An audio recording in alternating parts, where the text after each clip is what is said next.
Putin is highly unusual in that before he became the prime minister of Russia, he had no public life. And so he had a chance to create his own image. And I think it's actually very important to know what he wants to communicate, what kind of image he wants to project. In a sense, it's more important than what actually happened. He is an information warrior in that sense. He's making an image, as you've already articulated, he's making an image of himself. It's almost like, you're right, he creates a Numina-like effect about himself, and then we can all project onto him whatever we want.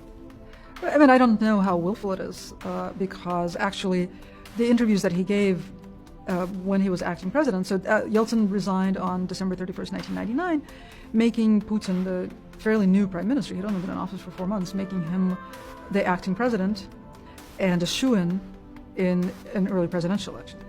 And that was very much part of the idea of resigning on December 31st.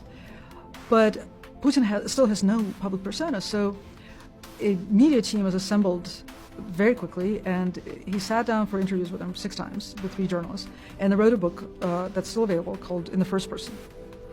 And if you read that book closely, there's nothing in there about his being a European, there's nothing in there about his appreciation for democracy. Basically, he's projecting one main sort of myth about himself, which is that he's a thug. The story that he keeps telling over and over again, and that his friends tell, the sort of the vetted stories by friends in the book, are all stories about Putin getting into fights, and they all unfold according to the same scenario. He lashes out when he feels wronged, and then he quiets down, and everybody thinks it's over, and then when they least expect it, he lunges again. So. And Masha, what did that tell you about him? Well, this is a story about a man who's vengeful, and he wants us to know that he's vengeful. And he's aggressive, and he's reckless, because he talks about how he got into a fight like that as a young officer. He got into a street fight over, I don't remember, it was a tram ticket or something like that, a bus ticket. So, and he points out that he was risking his career.